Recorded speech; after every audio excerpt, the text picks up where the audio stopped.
Allô, Europe 1. 10h midi, Thomas Touroud. On s'intéresse à votre périnée ce matin. N'hésitez pas à poser toutes vos questions ou nous appeler pour nous apporter vos témoignages. C'est le 39 21. Mais pour l'heure, c'est le quiz d'Isabelle Quenard.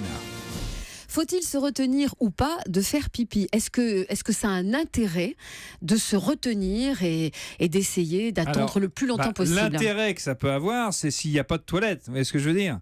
Oui. Mais est-ce oui. que ça a un intérêt pour nous ? Ça, c'est un intérêt social. Est-ce qu'il y a un intérêt médical ? Voilà, un intérêt pour vos médical. vêtements également. Un intérêt médical, écoutez, peut-être, parce que ça peut nous faire travailler. Vous êtes de Normandie ou non ? Oui, exactement. Peut-être que oui. Peut-être. Alors, non, c'est complètement faux. Non, c'est Déjà, faux, bien sûr. cela envoie un mauvais signal au cerveau. À force de ne pas aller aux toilettes, et quand on en a envie, quand on en a besoin, les muscles vont s'affaiblir. En fait, la commande neurologique, elle est complètement perturbée. Le cerveau, il nous dit, va aux toilettes quand on a besoin d'aller aux toilettes. Si on l'écoute pas, c'est pas bon. Et puis en plus, et là c'est une complication, cela favorise les risques d'infection urinaire. Donc si vous avez envie d'aller faire pipi, foncez. Okay. J'ai accouché par césarienne. Alors mon périnée, en fait, il n'a pas du tout souffert. Il est comme neuf. Je n'ai absolument pas besoin de rééducation. C'est vrai ou c'est faux ? Ça c'est vrai.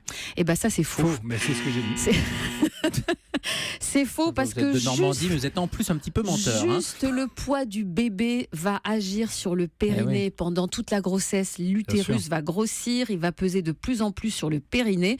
Donc que l'on accouche par voie basse ou par césarienne, on pense qu'il va falloir qu'on pense à son périnée et donc prévoir une rééducation. La rééducation, ça dure combien de temps précisément, Clémentine Siméon ? En général, une dizaine de séances, 8 semaines après l'accouchement. On ne se précipite pas chez son kiné, mais on voit avec son gynéco, il va vous prescrire. Et puis par rapport à la césarienne, il y a la cicatrice de césarienne que le kiné va pouvoir masser, et puis votre sangle abdominale qui va pouvoir prendre en charge également. Donc c'est important d'y aller même après une césarienne. Faire des abdos, cela renforce mon périnée. C'est vrai ou c'est faux ? Je pense que pas. Vous avez raison. Voilà. Et vous avez raison, que raison ? Parce que en fait, des exercices d'abdos mal faits, cela peut justement obtenir l'effet inverse. Cela peut endommager notre périnée. En fait, mais là, on parle d'abdos à haute intensité, non, à haute dose. Pas forcément. Pas forcément. Quand vous faites des abdos, la plupart du temps, quand on les fait comme on les fait nous, on augmente la pression dans la zone de l'abdomen au risque de pousser nos organes vers le bas. Ce qui veut dire que le périnée, il résiste, mais le pauvre, il fatigue. Ce qui veut dire, par exemple, que pour éviter qu'il ne s'épuise et qu'il s'affaiblisse, il faudrait faire les abdos complètement différemment. Les abdos qu'on fait, ventre plat avant l'été, dans tous les magazines, vous l'avez. La position où vous relevez le buste, avec les mains derrière la tête. Et vous relevez, c'est-à-dire que vous allez basculer en allant. Pas bien. Ça, c'est vraiment pas bien. En fait, il faudrait faire des abdos en position d'étirement. Être le plus possible plaqué au sol, le ventre un peu creusé, travailler sa respiration et en revanche, lever les jambes et ne travailler que sur les jambes, que sur la partie basse du corps. Mais attention à ces abdos et d'une façon générale, et ça on n'en parlait pas beaucoup avant, et je pense que Clémentine va nous le confirmer, il y a beaucoup de sportifs qui ont des problèmes de fuite urinaire, d'incontinence, parce que justement ils ont trop sollicité des muscles et le périnée trop sollicité a fini par lâcher. Alors qu'est-ce qu'on conseille ou qu'est-ce qu'on déconseille, Clémentine ?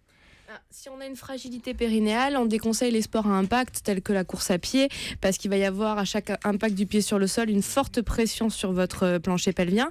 Mais les abdos, comme vous l'avez expliqué, de relevé de buste, de ciseaux, de pédalo où on n'utilise que les grands droits, les tablettes de chocolat vont écraser le périnée comme une cocotte minute un petit peu. Donc on va préférer le pilate, le yoga, des gymnastiques posturales où on va toujours souffler, rentrer le bas du ventre et penser à son périnée également. C'est vrai qu'il y a des... C'était le quiz d'Isabelle Quenard, c'est tout. Oui.